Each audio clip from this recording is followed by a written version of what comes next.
नमस्कार सभी को, good morning, good afternoon, good night. जब भी आप वीडियो देख रहे हैं तो आज से अपन फर्स्ट रिवीजन यानी कि सिविक्स का एपिसोड समर्पित कर रहे हैं आप लोगों के लिए। ठीक है, तो इस सीरीज से आप नहीं जुड़े हैं तो नीचे रेड कलर का बटन दबा करके चैनल को सब्सक्राइब कर लें, साथ ही नोटिफिकेशन बेल को भी हिट कर लें, जिससे इस सीरीज में जो भी हम वीडियो डालें उसका नोटिफिकेशन आपको मिल जाएगा टाइम पर। देखते हैं, तो इसका फर्स्ट पार्ट है ये। ठीक है, फर्स्ट रिवीजन का। तो क्वेश्चन ही हमारा यहाँ पर फर्स्ट है, गुट निरपेक्षता से आप क्या समझते हैं। ये काफ़ी ज़्यादा महत्वपूर्ण क्वेश्चन है।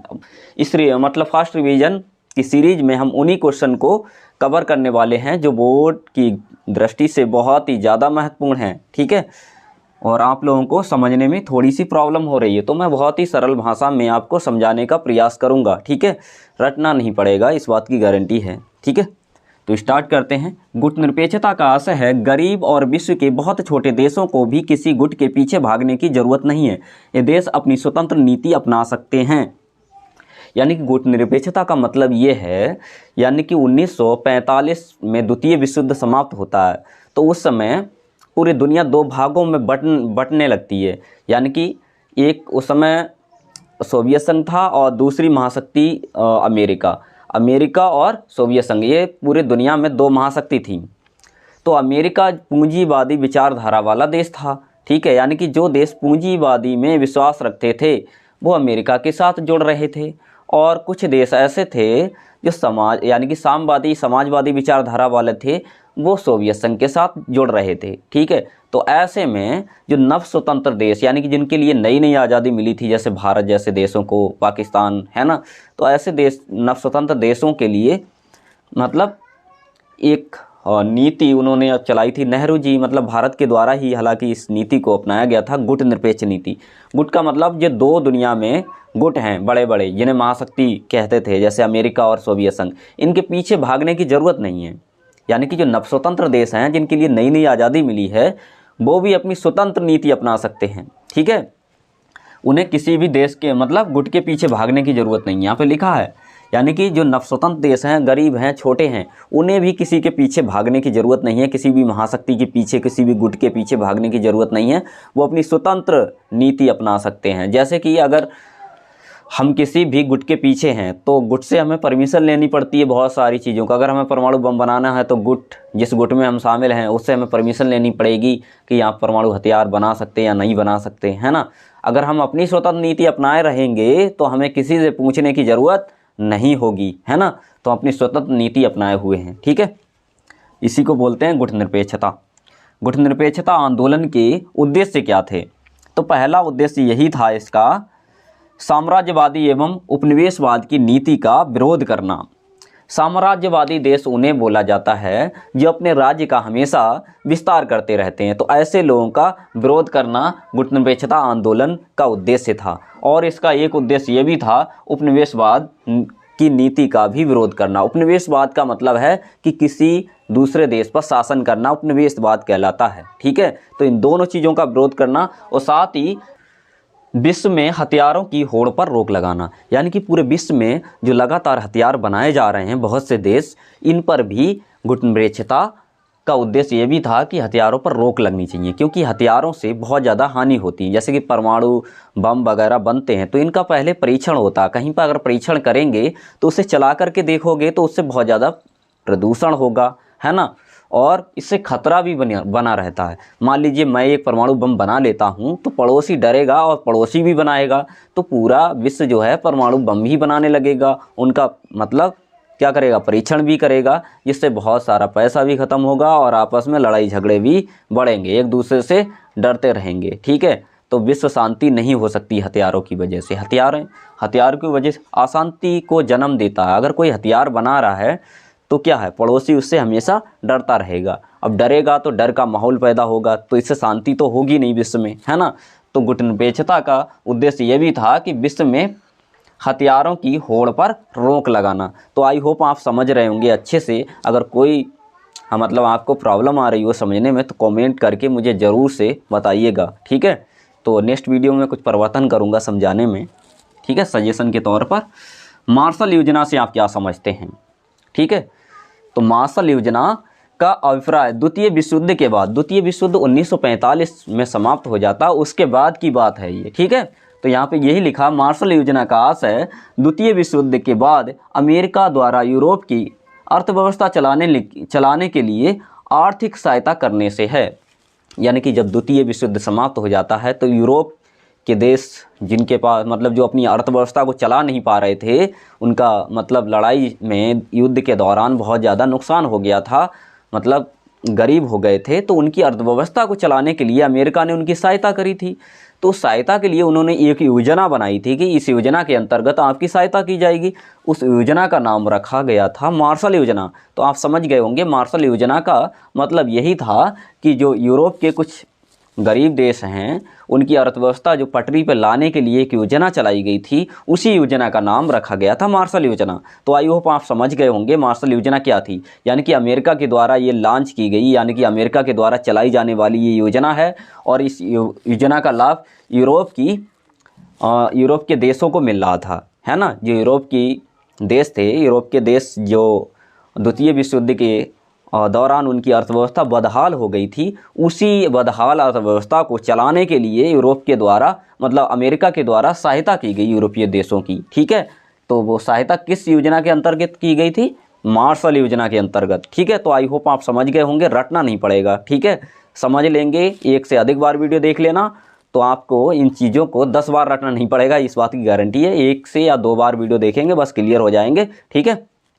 उसके बाद है परमाणु अप्रसार संधि, ठीक है। परमाणु अप्रसार संधि जिसे बोलते हैं एनपीटी क्या है, ठीक है। तो एनपीटी क्या है? पूरे विश्व में परमाणु हथियारों को रोकने के लिए एक संधि करी गई, ठीक है। उसी संधि का नाम रख दिया परमाणु अप्रसार संधि, ठीक है। तो यहाँ पे यही लिखा है, पूरे विश्व में परमाणु हथियारों को रोकने हेतु की गई संधि को परमाणु अप्रसार संधि कहा जाता है। यानी कि पूरा विश्व परमाणु हथियारों को बनाया जा रहा था, तो भाई इससे नुकसान भी हो रहा था, आपस में झगड़ा भी होगा। झगड़ा इसलिए होगा कि अगर मैं परमाणु बम बना रहा हूँ तो पड़ोसी को लगेगा भाई ये हमारा पड़ोसी है, परमाणु बम बना रहा है, कहीं ऐसा ना हो अगर हमसे थोड़ी बहुत इसकी तू में हो गई तो परमाणु बम हमारे ऊपर ना गिरा दे, तो वो भी पहले से तैयार रहेगा, है ना। परमाणु बम वो भी बनाएगा। तो पूरा विश्व परमाणु हथियार बनाया जा रहा था। परमाणु हथियार बनाने से बहुत ज़्यादा नुकसान होता है, क्योंकि उससे परीक्षण होंगे तो एक तो पॉल्यूशन होगा, यानी कि प्रदूषण बहुत ज़्यादा होगा। बार बार जैसे कि उसे चला करके देखा जाता है, किसी हथियार को बनाने के बाद उसे एक बार कोशिश की जाती है, सफल होता है ना, और उसके बाद लड़ाई झगड़ा हो जाती तो उनका प्रयोग भी होता है। तो जिससे क्या होगा, विश्व में अशांति फैलती है। तो मतलब विश्व को अशांति से बचाने के लिए परमाणु अप्रसार संधि की स्थापना की गई कि जिससे पूरा विश्व जो परमाणु हथियार बना रहा है उस पर रोक लग जाए, ठीक है। तो इस पर बहुत सारे देशों ने साइन भी किए थे, लेकिन भारत ने साइन नहीं किए। एनपीटी संधि पर भारत ने साइन इसलिए नहीं किए क्योंकि भारत को परमाणु हथियार बनाने थे, है ना। क्योंकि हम अपनी स्वतंत्र नीति अपनाए हुए हैं। यहाँ पे लिखा है गुट निरपेक्षता। गुट निरपेक्षता में वही दोष मतलब वही कंट्री, वही देश इस आंदोलन को चला रहे थे जो किसी गुट के पीछे नहीं भाग रहे थे, है ना। अगर गुट के पीछे भागते तो हमें इस संधि पे साइन करने पड़ते। तो हम बहुत सारी संधियों पे साइन करते भी हैं जो हमें पसंद आती हैं, और बहुत सारी संधि पर हमारा देश यानी कि साइन नहीं करता है, यानी कि हम उस संधि को नहीं मानते, स्वतंत्र नीति अपनाए हुए हैं, ठीक है। आई होप आप समझ रहे होंगे। तो इस संधि के अंतर्गत 5 देशों को परमाणु हथियार संपन्न माना गया कि यानी कि जिनके पास परमाणु हथियार हैं। कौन कौन से देश थे? अमेरिका, रूस जिसे सोवियत संघ बोला करते थे, और ब्रिटेन, फ्रांस और चीन, ठीक है। तो इन 5 देशों को परमाणु शक्ति से संपन्न माना गया कि इनके पास परमाणु हथियार हैं। अब ये बात हो रही है 1967 तक, ये 5 देश थे। 1967 यहाँ पे लिख के आ रहा है 1967, ठीक है। 1967 तक ये देश परमाणु शक्ति से संपन्न थे। यानी कि इसके बाद 68 में क्या आ गई, ये संधि आ गई। 1968 में परमाणु अप्रसार संधि एनपीटी आ गया कि इसके बाद अब कोई परमाणु हथियार नहीं बनाएगा, ये तो परमाणु हथियार से संपन्न है, ठीक है। बाकी कोई देश नहीं बनाएगा। तो इनने सिग्नेचर करवाए कुछ देशों से, ठीक है। चलो आगे करते। इसके अतिरिक्त अन्य देशों को ये संधि परमाणु हथियार प्राप्त करने से रोकती है, यानी कि और कोई देश परमाणु हथियार नहीं बनाएगा, ये 5 देशों के अलावा, ठीक है। 5 देशों के पास परमाणु हथियार हैं ऑलरेडी और ये संपन्न है। इसके बाद और कोई देश नहीं बनाएगा। 1 जनवरी 1967 तक ये 5 देश संपन्न माने गए कि इनके पास परमाणु हथियार हैं, ठीक है। और 70 में इस संधि को बहुत ही ज़्यादा प्रभावी बना दिया गया कि इसके बाद अब कोई परमाणु हथियार नहीं बना सकता। लेकिन भारत ने फिर भी परीक्षण किए और परमाणु हथियार बनाए, क्योंकि भारत ने संधि पर साइन नहीं किए। ठीक है, तो आई होप आप अच्छे से समझ रहे होंगे मैं जो भी पॉइंट पढ़ा रहा हूँ, जो भी क्वेश्चन पढ़ा रहा हूँ, और महत्वपूर्ण है। ठीक है, आपके दिमाग में बैठते जाने चाहिए। ठीक है, अगर कोई प्रॉब्लम आ रही हो तो कमेंट करके मुझे ज़रूर से बताइएगा। और हाँ, ये टॉप 100 बैच का ये हिस्सा है वीडियो। अगर इस बैच से आप जुड़ना चाहते हैं तो इस व्हाट्सएप नंबर पर संपर्क करके आप जुड़ जाइएगा। ठीक है, क्यूबा मिसाइल संकट क्या है, ये भी बहुत ही ज़्यादा महत्वपूर्ण क्वेश्चन है और इसे समझने का प्रयास करेंगे, रटना नहीं है आपको। ठीक है, तो स्टार्ट करते हैं। क्यूबा अमेरिका के तट पर स्थित एक द्वीपीय देश था। तो क्यूबा क्या है, मान लीजिए थोड़ी देर के लिए मैं मान लेता हूँ कि ये अमेरिका है। ठीक है, और इधर कोई सोवियत संघ जैसा है, इधर सोवियत संघ है, इधर अमेरिका है। तो क्यूबा कहाँ पर, इधर है, यहाँ पर क्या है, क्यूबा। क्यूबा एक द्वीपीय देश है, अमेरिका के पास में ही स्थित, मान लीजिए यहाँ पर। ठीक है, तो ये तो है अमेरिका। ठीक है, अमेरिका थोड़ी देर के लिए मान लेते हैं। ठीक है, मैंने क्लियर कोई मैप नहीं बनाया समझाने के लिए। ठीक है, ये हमारा है सोवियत संघ। ठीक है, सोवियत संघ। ठीक है, और ये क्या है, क्यूबा। थोड़ी देर के लिए मानते हैं ये है क्यूबा। ठीक है, तो यहाँ पे ये बात कही गई है, क्यूबा अमेरिका के तट पर स्थित एक द्वीपीय देश है। तो कहाँ पर है क्यूबा स्थित, अमेरिका के पास में, अमेरिका के तट पर स्थित है। ये द्वीपीय देश है, द्वीपीय मतलब ये इसके चारों तरफ जल है। ठीक है, ये भूखंड है और चारों तरफ जल है, यानी कि वह भूखंड जिसके चारों तरफ जल हो उसे हम द्वीप बोलते हैं। तो ये कैसा देश है, द्वीपीय देश है। और किसके पास स्थित है, अमेरिका के पास स्थित है। ठीक है, तो ये बात यहाँ पर बताई गई है, क्यूबा अमेरिका के तट पर स्थित द्वीपीय देश है, लेकिन वह सोवियत संघ का मित्र था। ये मित्र किसका है, दूर वाले का, इसका मित्र है। सोवियत संघ का ये कौन है, मित्र है। ठीक है, सोवियत संघ का ये मित्र है। आई बात समझ में, तो इतनी बात तो क्लियर हो गई होगी। यानी कि ये दूर, इसकी दोस्ती दूर वाले से है और पास अमेरिका की स्थित है। ठीक है, अब ये दोस्ती इसकी दूर वाले से क्यों है, क्योंकि सोवियत संघ उसे वित्तीय सहायता देता था। यानी कि जो सोवियत संघ है इसे पैसा देता था, वित्तीय सहायता देता था, इसलिए इसकी मित्रता सोवियत संघ से है, अमेरिका से नहीं है। ठीक है, हालांकि ये पास में अमेरिका की स्थित है। चलो आगे बढ़ते हैं। 1962 ईस्वी में सोवियत संघ ने क्यूबा पर अपनी मिसाइल तैनात कर दी, जिससे अमेरिका नज़दीकी निशाने पर आ गया। यानी कि 1962 में सोवियत संघ ने यहाँ पर यानी कि क्यूबा पर अपनी मिसाइलें तैनात कर दी। ठीक है, क्यूबा के ऊपर अपनी मिसाइलें तैनात कर दी, जिससे अमेरिका क्या हो गया, नज़दीकी निशाने पर आ गया। क्योंकि अगर सोवियत संघ अपनी मिसाइल यहाँ पे तैनात करता तो अमेरिका बहुत दूर था, लेकिन इसने इसके पास में ही आकर के अपनी मिसाइलें तैनात कर दी। ठीक है, जिससे क्या हो गया, अमेरिका नज़दीकी निशाने पे आ गया था। यानी कि ये अमेरिका को कभी भी टपका सकता था, है ना, मिसाइल के द्वारा। ठीक है, निशाने पर आ गया। आगे है, अमेरिका ऐसा कुछ भी करने से घबरा रहा था जिससे दोनों के बीच युद्ध शुरू हो। ठीक है, यानी कि अमेरिका कोई ऐसा कदम उठाने से घबरा रहा था, डर रहा था कि अगर हमने भी यहाँ पे मिसाइल वगैरह इधर से दाग दी तो दोनों में युद्ध हो जाएगा। लेकिन ध्यान रखें, जो महाशक्तियाँ होती हैं वो कभी भी आपस में युद्ध नहीं लड़ती, क्योंकि इन्हें खतरा होता है बहुत ज़्यादा। क्योंकि ये भी बहुत बड़ी महाशक्ति, ये भी महाशक्ति, दोनों आपस में टकरा जाएं, है ना, तो बहुत बड़ा युद्ध हो जाएगा। पूरी दुनिया भी डर रही थी इस युद्ध को देख करके, मतलब इस क्यूबा मिसाइल संकट को देख करके। ठीक है, तो मतलब घबरा रहा था कौन, अमेरिका। लेकिन आगे क्या होता, अमेरिका के राष्ट्रपति जिनका नाम होता है कैनेडी ने आदेश दिया कि सोवियत संघ के जहाज़ों को क्यूबा आने से रोका जाए। यानी कि सोवियत संघ की जो जहाज़ थे वो इधर से क्यूबा आ रहे थे, यहाँ से इस रास्ते से। ठीक है, सोवियत संघ के जहाज़ क्यूबा आ रहे थे, और क्यूबा क्यों आ रहे थे, अमेरिका से लड़ने के लिए। ठीक है, तो अमेरिका के राष्ट्रपति जिनका नाम था कैनेडी ने आदेश दिया कि जो क्यूबा के जहाज़ आ रहे हैं उनके लिए कैसे करके रोक दिया जाए। ठीक है, अब रोका जाएगा तो इस स्थिति को देख करके ऐसा लगा कि अब युद्ध होकर रहेगा। अगर मान लीजिए हम यहाँ पर इसकी युद्ध मतलब जहाज़ों को रोकने जाएं, अमेरिका से कोई व्यक्ति जाए तो क्या होगा, युद्ध हो जाएगा। है ना। तो इस स्थिति को देख करके तो ऐसा ही लग रहा था, है ना। क्या यहाँ से इसे रोक दिया जाए, इधर आने से कैसे करके रोक दिया जाए तो क्या होगा, मतलब युद्ध नहीं हो पाएगा। और युद्ध ये भी खतरा था कि अगर हम रोकने जाएं तो वहीं पे लड़ाई ना हो जाए, है ना।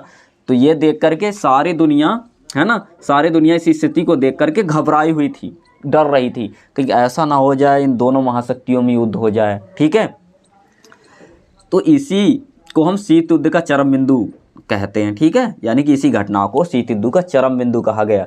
शीत युद्ध का मतलब यानी कि वास्तविक लड़ाई नहीं होती, दोनों की विचारधाराओं की लड़ाई होती है आपस में, मतलब अपने आप को श्रेष्ठ बताती हैं विचारधाराएं। यानी कि अमेरिका पूंजीवादी दुनिया का समर्थक था, वो पूंजीवादी व्यवस्था को श्रेष्ठ बताता था, और सोवियत संघ साम्यवादी विचारधारा का समर्थक था, वो साम्यवादी विचारधारा को अच्छा बताता था। तो इन्हीं दोनों की विचारधाराओं को लेकर के लड़ाई थी, है ना, आपस में तनातनी थी। इसी को हम शीत युद्ध कहते हैं। और हाँ, वास्तव में युद्ध नहीं होता, लेकिन इस समय लगा था कि युद्ध होकर के रहेगा, इसीलिए शीत युद्ध का चरम बिंदु इसी को कहा जाता है। किसको, जो घटना अभी पढ़ते चले आ रहे हैं, क्यूबा मिसाइल संकट को, ठीक है। तथा इसी घटना को हम क्यूबा मिसाइल संकट के नाम से जानते हैं। हालांकि लड़ाई नहीं होती, ना ही कोई किसी के ऊपर मिसाइल गिराता है। समझ गए होंगे, समझ में आ रहा है ना, ठीक है। इसी घटना को हम क्या बोलते हैं, क्यूबा मिसाइल संकट के नाम से जानते हैं। हालांकि यहाँ पर युद्ध नहीं होता है, ना ही कोई किसी के ऊपर मिसाइल गिराता है। ये दोनों महाशक्तियाँ अंत में युद्ध को टालने का फैसला ले लेती हैं कि भाई हम युद्ध नहीं लड़ने वाले हैं, ठीक है। तो आई होप आप समझ रहे होंगे, इसको अच्छे से देखने वाले हैं। हमारा क्वेश्चन है, महाशक्तियाँ छोटे देशों के साथ गठबंधन क्यों करती हैं, ठीक है। तो गठबंधन करने का पहला कारण ये है कि हथियार व सेना संचालन के लिए। अभी पिछले वाले क्वेश्चन में अपने देखा था, जो क्यूबा था ये अमेरिका के पास स्थित, अमेरिका के तट पर स्थित एक द्वीपीय देश था। हालांकि इसकी मित्रता किससे थी, सोवियत संघ से, अपने दूर वाले से थी, है ना। तो गठबंधन, ये दूर वाले देश ने उससे गठबंधन क्यों किया था, हथियार और सेना का संचालन करने के लिए, जिससे कि मुकाबला कर सकें अमेरिका से, है ना। तो पहला कारण यही है, हथियार व सेना संचालन। महाशक्तियाँ छोटे देशों के साथ सैन्य गठबंधन इसलिए करती थीं जिससे वे इन देशों से अपने हथियार व सेना का संचालन कर सकें, है ना, अपनी सेना को भेज सकें दूसरी जगह से। मान लीजिए कि जैसे कि अमेरिका यहाँ पे था, इसके पास में एक क्यूबा था, इधर था हमारे पास सोवियत संघ, ठीक है। तो इसकी मित्रता क्यूबा की किससे थी, दूर वाले से। अब वो अपने, अगर ये सोवियत संघ है और ये अमेरिका है, तो उसने अपने यहाँ पर अगर वो अपने सैनिक गठबंधन किए रहेगा ये इसके साथ, तो अपनी सेना को यहाँ पे बैठा देगा, जिससे क्या होगा, मुकाबला करना आसान हो जाएगा, है ना। तो हथियार व सेना संचालन करने के लिए ये महाशक्तियाँ गठबंधन करती थी, है ना, छोटे छोटे देशों से। जो क्यूबा था एक छोटा देश था, ठीक है। अगला है गुप्त सूचना व जासूसी करने के लिए, यानी कि इस देश की, इसके लिए गुप्त सूचना यहाँ से आसानी से मिल जाएगी। अगर इसकी सूचना यहाँ तक मुश्किल से पहुँचेगी, लेकिन ये पड़ोसी देश है, लेकिन इसकी दोस्ती दूर वाले से है, तो इसकी सूचना यहाँ तक पहुँचा देगा आराम से, है ना। तो यानी कि यहाँ से जासूसी भी कर सकता है। तो जासूसी करने के लिए भी ये महाशक्तियाँ जो हैं सैनिक गठबंधन किया करती थी। तो ये बात यहाँ पे लिखिए, महाशक्तियाँ अपने सैन्य गठबंधन छोटे देशों के साथ जासूसी करने के लिए करती थी। तो बहुत सरल भाषा में यहाँ पे समझाने का प्रयास किया गया है। आई होप आपको समझ में आ रहा होगा, ठीक है। अगला है आर्थिक सहायता। आर्थिक सहायता मतलब धन से संबंधित सहायता।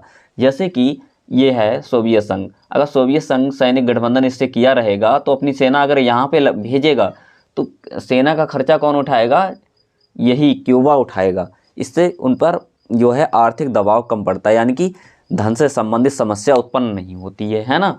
तो यही लिखा, छोटे देश सैन्य गठबंधन के अंतर्गत आने वाले सैनिकों को अपने खर्च पर अपने देश में रखते थे, जिससे महाशक्तियों पर आर्थिक दबाव कम पड़ता था। यानी कि उनके ऊपर धन से संबंधित जो दबाव रहेगा, सेना का जो खर्चा है, सैलरी वगैरह है, वो उनके ऊपर कम हो जाती है। क्यों कम हो जाती है, क्योंकि वो छोटे छोटे देशों में अपनी सेना को भेज देते हैं, तो सेना की सैलरी वगैरह, खर्चा वगैरह वही छोटे देश भरते हैं, ठीक है। और ज़रूरत करने पर ये सेना का इस्तेमाल भी कर लेते हैं, उनकी सेना का भी इस्तेमाल कर लेते हैं। तो इनके ऊपर आर्थिक दबाव कम पड़ता है, यानी कि इनका पैसा बच जाता है। महाशक्तियाँ बहुत स्मार्ट होती हैं, बहुत चालू होती हैं, ऐसी महाशक्ति कोई नहीं बन जाता है ना। जैसे कि अमेरिका ने सबसे पहले क्या बना लिया, बड़े बड़े परमाणु हथियार बना लिए, और जिनके पास परमाणु हथियार नहीं है आपस में लड़ा करके उन्हीं को बेच रहा है, सेल कर रहा है। इससे क्या हो रहा है, वो अमीर होता चला जा रहा है। यानी कि परमाणु तकनीकी को उसने सबसे पहले मतलब सीख लिया और परमाणु हथियार बनाने लग गया। छोटे छोटे देशों को आपस में लड़ा करके उन्हीं को बेच रहा है और उस अपनी इनकम कर रहा है ना। तो महाशक्तियाँ ऐसे अमीर बन जाती हैं, ठीक है। उसके बाद है शक्ति संतुलन से आप क्या समझते हैं। ये काफ़ी ज़्यादा महत्वपूर्ण प्रश्न है, ये भी शक्ति संतुलन वाला, ठीक है।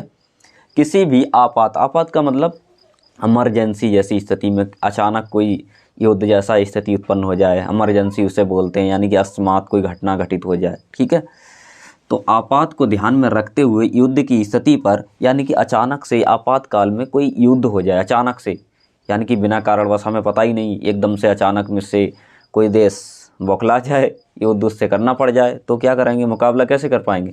तो हम क्या करेंगे, कुछ देशों से हम अपने पक्ष में मतलब कुछ देशों से हम दोस्ती करके रखेंगे। दोस्ती करने से क्या फ़ायदा होगा पता है, जब हम किसी देश से हमारी लड़ाई हो जाएगी तो कोई न कोई देश ऐसा होगा जो हमारे पक्ष में बोलेगा, है ना। तो उसी को बोलते हैं शक्ति संतुलन। किसी भी आपात को ध्यान में रखते हुए युद्ध की स्थिति में आने अपने शत्रु से टक्कर लेने के लिए, यानी कि युद्ध हो रहा है तो हमें अपने दुश्मन से टक्कर लेने के लिए क्या करना पड़ेगा, पहले से ही अन्य देशों का सहयोग प्राप्त करके अपने पक्ष में बनाए रखना शक्ति संतुलन कहलाता है। यानी कुछ देशों को हम पहले ही से अपने पक्ष में बनाए रखेंगे, जिससे क्या होगा, हमारा किसी से युद्ध हो जाएगा तो दूसरा देश जिससे हमने पहले से सहयोग बना के रखा है, संपर्क बना के रखा है, वो हमारी उस समय मदद कर देगा, है ना। जैसे पाकिस्तान से और हमारा युद्ध हुआ था तो मतलब सोवियत संघ ने, यानी कि जिस रूस बोलते हैं, रूस ने उस समय मदद की थी, है ना। तो रूस को हमने अपने पक्ष में बना के रखा था, इसीलिए तो मदद करी होगी उसने, ऐसे थोड़ी नहीं कोई मदद कर देगा, है ना। और हाँ, एक बात और बता दें, शीत युद्ध का दौर का मैंने एक पूरा बनसूट मतलब पढ़ा दिया है, वो वीडियो का लिंक आपको नीचे डिस्क्रिप्शन में मिलेगा, ठीक है। डिस्क्रिप्शन बॉक्स को चेक करिएगा, उसके नीचे आ रहा होगा लिंक, है ना, जिस पे लिखा होगा शीत युद्ध का दौर बनसूट, है ना, उसे ज़रूर देख लीजिएगा। उसमें मैंने सारे महत्वपूर्ण क्वेश्चन कवर किए हैं। यहाँ पे तो फास्ट रिवीजन के तौर पर अपन पढ़ रहे हैं, ठीक है। और अगला क्वेश्चन, सोवियत प्रणाली क्या है, ठीक है। तो 1917 ईस्वी में रूस में समाजवादी क्रांति हुई। 1917 में रूस के अंदर समाजवादी क्रांति होती है, ठीक है। इसमें पूंजीवादी विचारधारा का विरोध किया गया था, यानी कि उस विचारधारा का विरोध किया गया था जो मतलब निजी संपत्ति को बढ़ावा देती है। पूंजीवादी का विशेषकर मतलब यही होता है, यानी कि वह विचारधारा जो निजी संपत्ति को बढ़ावा दे, ठीक है, निजी व्यापार को बढ़ावा दे, उसे बोलते हैं पूंजीवादी। लेकिन इस विचारधारा का विरोध किया गया, यानी कि पूंजीवादी विचारधारा का विरोध किया गया था किसमें, सोवियत प्रणाली में। रूस के अंदर एक क्रांति होती 1917 में, और इस क्रांति समाजवादी मतलब क्रांति के नाम से जानी जाती है, ठीक है। इसमें साम्यवाद के आदर्शों को अपनाने की तरफदारी की गई, यहाँ पे है तरफदारी, ठीक है, तरफदारी, ठीक है। किसकी तरफदारी की गई, साम्यवाद विचारधारा की। साम्यवाद का मतलब होता है जिसमें मतलब जो संपत्ति होती है वो समूह की होती है, समूह का मतलब जनता की होती है, निजी हाथों में नहीं होती। व्यापार किसका होता है, यानी कि सरकार के हाथों में होता कुल मिला करके, ठीक है। तो इसमें साम्यवाद के आदर्शों को अपनाने की तरफदारी की गई, निजी संपत्ति का विरोध किया गया। निजी संपत्ति का मतलब यानी कि निजी व्यापार, निजी संपत्ति का विरोध किया गया, यानी कि तुम्हारी पर्सनल जो संपत्ति है उसका विरोध किया गया। संपत्ति किसकी होगी, देश की होगी, राष्ट्र की होगी, किसी एक व्यक्ति की नहीं होगी। तो यहाँ पर यही बात बताई गई, सोवियत प्रणाली में क्या था, निजी संपत्ति का विरोध किया गया। सोवियत जो संघ था उसमें 15 गणराज्यों को शामिल किया गया था, 15 गणराज्यों को मिलाकर के सोवियत संघ को बनाया गया था, ठीक है। सोवियत संघ में एक पार्टी का शासन था, यानी कि अपने यहाँ जैसे इंडिया में देखते हैं लोकतंत्र शासन में बहुत सारी पार्टियाँ होती हैं, तुम चाहो तो तुम भी अपनी एक पार्टी बना सकते हो, चुनाव लड़ सकते हो आराम से, कोई दिक्कत नहीं है, है ना। लेकिन सोवियत संघ में एक ही पार्टी थी जिसका नाम था कम्युनिस्ट पार्टी, ठीक है। तो हालांकि स्टार्टिंग में तो लोगों को लगा था कि मतलब सोवियत जो साम्यवाद विचारधारा के साथ एक अच्छी चीज़ ये थी, उस समय बताया गया था, लोगों को एक सपना दिखाया था, अच्छी चीज़ तो कुछ भी नहीं थी, लेकिन एक प्रकार का सपना दिखा दिया गया था कि साम्यवादी विचारधारा जो है लोगों को एक अच्छी व्यवस्था देगी। यहाँ ना कोई गरीब होगा ना कोई अमीर होगा, सब लोग बराबर होंगे, सब समान होंगे, है ना। क्योंकि किस निजी संपत्ति का इसमें विरोध किया गया था। कोई व्यक्ति पर्सनल संपत्ति को नहीं बढ़ा सकता, यानी कि संपत्ति बढ़ेगी तो देश की बढ़ेगी। तो जो गरीब जनता थी वो बहुत ज़्यादा खुश हो गई कि सब लोग बराबर रहेंगे तो बहुत अच्छा होगा। अपने यहाँ पे क्या है, यानी कि निजी संपत्ति बढ़ाकर के कोई व्यक्ति बड़ा आदमी बन सकता है, लेकिन यहाँ पर निजी संपत्ति का ही विरोध कर दिया गया था। ठीक है, तो धीरे धीरे बाद में क्या होता है, ये सोवियत संघ बिखर जाता है ना। तो इसका मतलब आप जो चैप्टर नंबर 2 का बनसूट मैंने पढ़ाया उसमें जा कर के देख लीजिएगा। ठीक है, इस लिंक इसका भी नीचे मिलेगा डिस्कशन बॉक्स में, वहाँ पर आपको ये क्वेश्चन सारे मिल जाएंगे। ठीक है, कंप्लीट। यहाँ पे तो फास्ट रिवीजन में बहुत ही ज़्यादा महत्वपूर्ण प्रश्न है, उन्हीं को कवर कर रहे हैं। ठीक है, कंप्लीट देखना चाहते हैं तो इस लिंक नीचे है, चैप्टर नंबर 2 पर मिलेंगे ये सारे क्वेश्चन। ठीक है, यहाँ पर मैंने बनसूट में पढ़ाया, मतलब एक ही चैप्टर में, मतलब एक ही वीडियो में पूरा चैप्टर फिनिश कराया है। ठीक है, सोवियत संघ की विशेषताएं बताना है, तो सोवियत संघ की विशेषताएं देखते हैं एक एक करके। ठीक है, तो पहली विशेषता ये उन्नत संचार प्रणाली। सोवियत संघ के अंदर संचार की प्रणाली थी। संचार जानते हो, यानी कि तार, जो टेलीफोन वगैरह आज के समय में, यानी कि पोस्ट ऑफिस वगैरह, मतलब जिससे हम मैसेज भेजते हैं, है ना, अपनी बात दूसरे व्यक्ति तक पहुंचाते हैं, उसे बोलते हैं संचार प्रणाली। तो संचार प्रणाली कैसी थी, बहुत ज़्यादा उन्नत थी, ये इसकी विशेषता थी। उन्नत मतलब बहुत ही अच्छी थी, संचार प्रणाली अच्छी थी। और क्या था, विश्व की दूसरी सबसे बड़ी अर्थव्यवस्था, यानी कि पहले नंबर पर अर्थव्यवस्था कौन थी, अमेरिका। अमेरिका की अर्थव्यवस्था पहली सबसे बड़ी अर्थव्यवस्था। दूसरी सबसे बड़ी अर्थव्यवस्था कौन सी थी, सोवियत संघ की। ठीक है, तो सोवियत संघ की विशेषता ये भी एक है कि विश्व की दूसरी सबसे बड़ी अर्थव्यवस्था थी। इसे दूसरी दुनिया भी कहते हैं।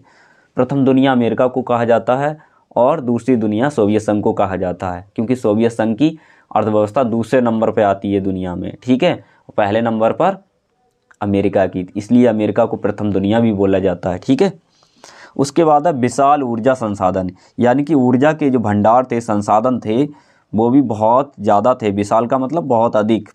ठीक है, तो ये भी इसकी एक विशेषता हो गई। अगली विशेषता है आवागमन की अच्छी सुविधाएं। ठीक है, तो अच्छी चाहे एक बार लिख लो, आवागमन की अच्छी सुविधा, यानी कि सोवियत संघ के अंदर यातायात के मतलब साधन भी बहुत अच्छे थे, सड़कें वगैरह अच्छी थी, यातायात की जो सुविधाएं थी वो बेहतर थी, बहुत अच्छी थी। ठीक है, उसके बाद है शाक थेरेपी से आप क्या समझते हैं, तो ये शाक थेरेपी वाला क्वेश्चन है, ये भी बहुत ही ज़्यादा महत्वपूर्ण है। ठीक है, शाक थेरेपी से आप क्या समझते हैं, तो पहला इसका यहाँ पे पॉइंट दिया हुआ है, सोवियत संघ के पतन के बाद। सोवियत संघ के पतन के बाद 2 बार हो गया है, धोखे से, जल्दबाजी में मैंने लिख दिया। सोवियत संघ के पतन के बाद साम्यवादी देशों ने पूंजीवादी विचारधारा को अपनाया, यानी कि सोवियत संघ जो है 1991 आते आते बिखर जाता है पूरी तरीक़ा से, क्योंकि सोवियत संघ जो है जनता को जिस तरह का सपना दिखाया उस पर खरा नहीं उतर पाया। उसके बाद क्या होता है, इससे देश जो है टूटने लगते हैं। साम्यवादी विचारधारा पर ये चल नहीं पाता, टिक नहीं पाता है। दूसरी बात, एक ही पार्टी का शासन था, तो पार्टी के जो पदाधिकारी थे, जिनके पास अच्छे पद थे, वो तो बहुत ज़्यादा सुख सुविधाएं वाला जीवन यापन कर रहे थे, और आम जनता जो मतलब एक व्यक्ति, आम इंसान था, वो ऐसी ज़िंदगी जी रहा था, है ना, चीज़ें महंगी हो रही थी, तो वहाँ की अर्थव्यवस्था धीरे धीरे बदहाल हो जाती है, तो सोवियत संघ का पतन हो जाता। पतन का मतलब जो देश इकट्ठे हुए थे वो टूटने लगते हैं। ठीक है, बिखर जाता है पूरी तरीक़ा से। तो शाक थेरेपी को मॉडल को अपनाया गया बाद में।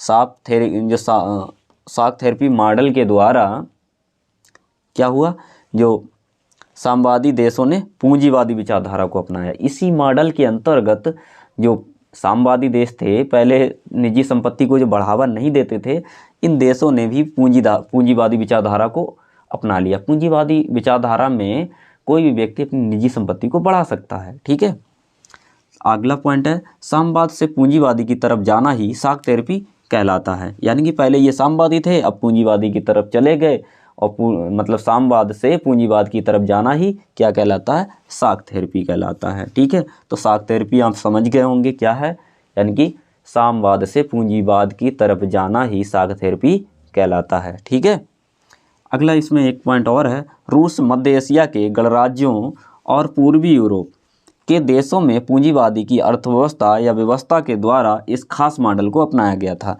यानी कि खासकर रूस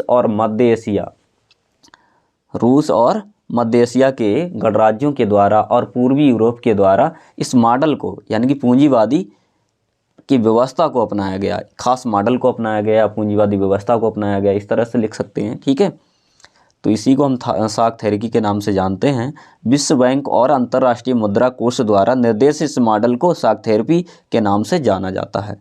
यानी कि विश्व बैंक और अंतर्राष्ट्रीय मुद्रा कोष द्वारा निर्देशित, मतलब जो अंतर्राष्ट्रीय विश्व बैंक है और अंतर्राष्ट्रीय मुद्रा कोष है, इसी ने निर्देश दिया था कि आप साख थेरेपी को अपना लीजिए। ठीक है, यानी कि साम्यवाद से पूंजीवाद की तरफ चले जाओ। ठीक है, और इसी का नाम क्या रख दिया, साख थेरेपी। ठीक है, तो इसी मॉडल को हम आज साख थेरेपी के नाम से जानते हैं। ठीक है, तो आई होप आपको ये वीडियो पसंद आया होगा।